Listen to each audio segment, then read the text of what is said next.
ദുൽഹജ്ജ് മാസത്തിലെ ഏറ്റവും പ്രധാനപ്പെട്ട ഒരു കർമ്മമാണ് അറഫയുടെ സുന്നത്ത് നോമ്പ്. 1 മുതൽ 9 വരെയും നോമ്പ് അനുഷ്ഠിക്കൽ വളരെ നല്ലതാണ്. നോമ്പുകൾക്ക് വലിയ കൂലിയുമുണ്ട്, വലിയ പ്രതിഫലവുമുണ്ട്. എന്നാൽ അറഫയുടെ നോമ്പ് അത് വളരെ മഹത്വം കൂടുതലാണ്. യുകഫിറു സനതൽ മാദിയത വൽ ബാഖിയത, അത് ഒരു വർഷത്തെ നിന്റെ കഴിഞ്ഞു പോയ പാപങ്ങൾ നിശേഷം പൊറുക്കപ്പെടുന്നതാണ്. നിനക്ക് വരാനിരിക്കുന്ന അടുത്ത 1 കൊല്ലത്തെ പാപങ്ങളിൽ നിന്ന് പൂർണ്ണമായ സുരക്ഷിതത്വവും ലഭിക്കുന്നതാണ്. അറഫയുടെ സുന്നത്ത് നോമ്പ് പെരുന്നാളിന്റെ തലേ ദിവസം, പെരുന്നാളിന്റെ തലേ ദിവസം, നിങ്ങൾക്ക് എന്നാണോ പെരുന്നാൾ, ആ പെരുന്നാളിന്റെ തലേ ദിവസം അറഫയാണ്. ചില മഹാന്മാർ പറഞ്ഞു, ഹജ്ജിന് പോയ ഹാജിമാർക്ക് അവരുടെ അറഫ കൂടി പരിഗണിച്ച് അതിന്റെ തലേ ദിവസം കൂടി അവരുടെ അറഫയും കൂടി പരിഗണിച്ച് നോമ്പുപിടിക്കൽ ഗുണകരമാണെന്ന് പഠിപ്പിച്ചു. ഏതായാലും നമുക്ക് എന്നാണോ പെരുന്നാൾ, ആ പെരുന്നാളിന്റെ തലേ ദിവസം അത് യൗമ അറഫയാണ്, നമ്മുടെ അറഫയാണ്. ആ അറഫാ ദിവസം നോമ്പ് പിടിക്കുന്നത് 1 വർഷത്തെ പാപങ്ങൾ പൊറുക്കപ്പെടും. അതോടൊപ്പം വരാനിരിക്കുന്ന അടുത്ത 1 കൊല്ലം എന്ന് ഹദീസിൽ പറഞ്ഞപ്പോ ചില മഹാന്മാർ പറഞ്ഞു, ഈ അറഫയുടെ നോമ്പ് ആയുസ് കൂടാനും കാരണമാണെന്ന് പറഞ്ഞിട്ടുണ്ട്. അതുപോലെ പാപങ്ങളിൽ നിന്ന് അള്ളാഹു സുരക്ഷിതമാക്കും. ഇനി എങ്ങാനും തെറ്റുകൾ വന്നു പോയാൽ അത് നീ പിടിച്ച അറഫാ നോമ്പ് കാരണം അള്ളാഹു മാപ്പ് ചെയ്യും എന്നുമുണ്ട്. അല്ലാഹുവിന്റെ പ്രിയപ്പെട്ട മലായിക്കത്തുകൾ ഉണ്ടല്ലോ, ആ മലക്കുകൾ ആദരിക്കുന്ന 4 വിഭാഗം ആളുകളുണ്ട്. അല്ലാഹുവിന്റെ കോടാനുകോടിക്കണക്കിന് മലക്കുകൾ ബഹുമാനിക്കുന്ന 4 വിഭാഗം ആളുകളുണ്ട്. അവരിൽ ഒന്നാമത്തെ വിഭാഗം അവർ ക്വാളിറ്റി കൂടിയവരാണ്, അവർ രക്തസാക്ഷികളാണ്, ശുഹദാക്കളാണ്. രണ്ടാമത്തെ വിഭാഗം പരിശുദ്ധമായ റമളാനിൽ നോമ്പനുഷ്ഠിച്ച് പാതിരാവിൽ ഇബാദത്തിൽ കഴിഞ്ഞുകൂടിയ മഹത്വം ലഭിച്ചവരാണ്. റമളാനിൽ നോമ്പനുഷ്ഠിച്ച് പാതിരാത്രികളിൽ ഇബാദത്തിൽ മുഴുകി ജീവിച്ചവരുണ്ടല്ലോ, അവരോട് മലക്കുകൾക്ക് വലിയ ബഹുമാനമാണ്. മൂന്നാമത്തെ വിഭാഗം വസ്വായിമൂന യൗമ അറഫ, അറഫാ ദിവസം നോമ്പനുഷ്ഠിക്കുന്നവരാണ്. അവരോട് മലക്കുകൾക്ക് ബഹുമാനമാണെന്ന് ലോകത്തിന്റെ പ്രവാചകൻ മുഹമ്മദ് മുസ്തഫ. അവർ ഖബറുകളിൽ നിന്ന് എഴുന്നേൽക്കുമ്പോ, ഖബറുകളിൽ നിന്ന് നമ്മൾ എഴുന്നേൽക്കുന്ന ദിവസമുണ്ടല്ലോ, അല്ലാഹുവിന്റെ കോടതിയിലേക്ക് പോകേണ്ട ദിവസം, മലായിക്കത്തുകൾ ഈ 3 വിഭാഗം ആളുകളെ ആദരവോടെ യാത്രയാക്കുമത്രേ. കാരണം അവരെ കണ്ടാലറിയാം അവർ അറഫയുടെ നോമ്പനുഷ്ഠിച്ച ഭാഗ്യവാന്മാരാണ്.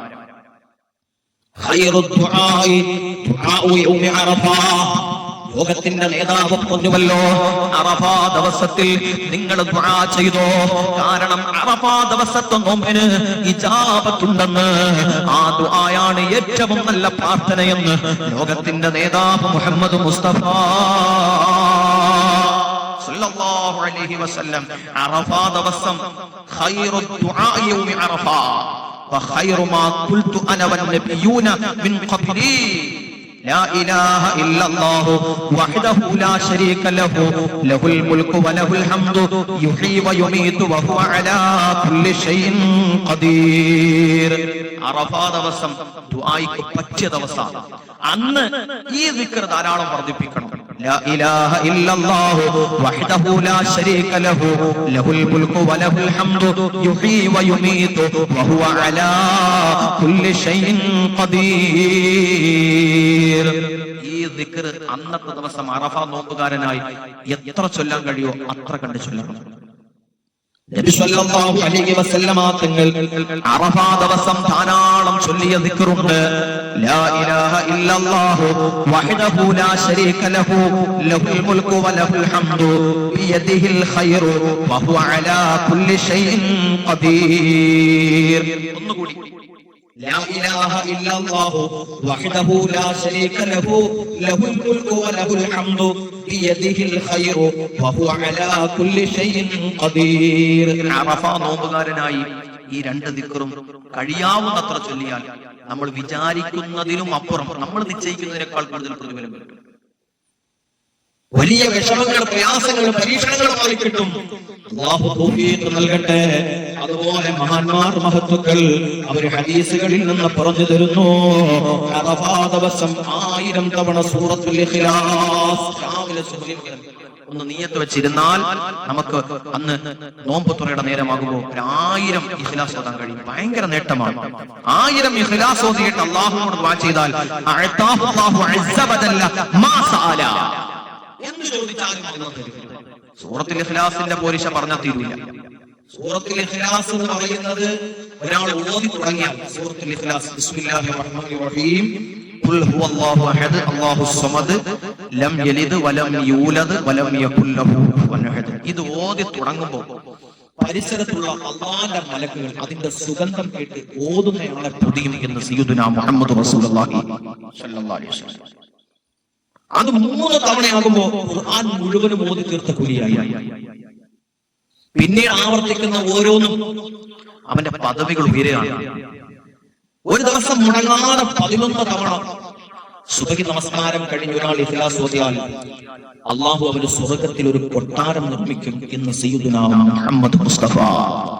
സൂറത്തുൽ ഇഖ്ലാസിന്റെ മഹത്വം പറഞ്ഞാൽ തീരൂല. സൂറത്തുൽ ഇഖ്ലാസ് ഓതി ശരീരം വെളിച്ചത്തിൽ മുങ്ങിയവർ അവർ ഖബറിൽ സുരക്ഷിതരാണ്, അവർ ആഖിറത്തിൽ സുരക്ഷിതരാണ്, അവരുടെ ശരീരം പവിത്രമാണ്. എന്റെ പൊന്നു മുഅ്മിനീങ്ങളെ, ഈ പരിശുദ്ധമായ ദുൽഹജ്ജ് മാസത്തിന്റെ പോരിശയുള്ള ആദ്യത്തെ 10 സുദിനങ്ങളിൽ ഏറ്റവും പ്രധാനപ്പെട്ട അറഫയുടെ ദിവസം നോമ്പുകാരായി ഈ സൂറത്തുൽ ഇഖ്ലാസ് 1000 തവണ നമുക്ക് ഓതാൻ കഴിഞ്ഞാൽ അത് നമുക്ക് കിട്ടിയ വലിയൊരു നേട്ടമാണ്. അല്ലാഹു തൗഫീഖ് നൽകട്ടെ. പ്രാർത്ഥനയ്ക്ക് പറ്റിയ സമയമാണ്, ദിക്ർ ചൊല്ലാൻ പറ്റിയ സമയമാണ്. അല്ലാഹുവേ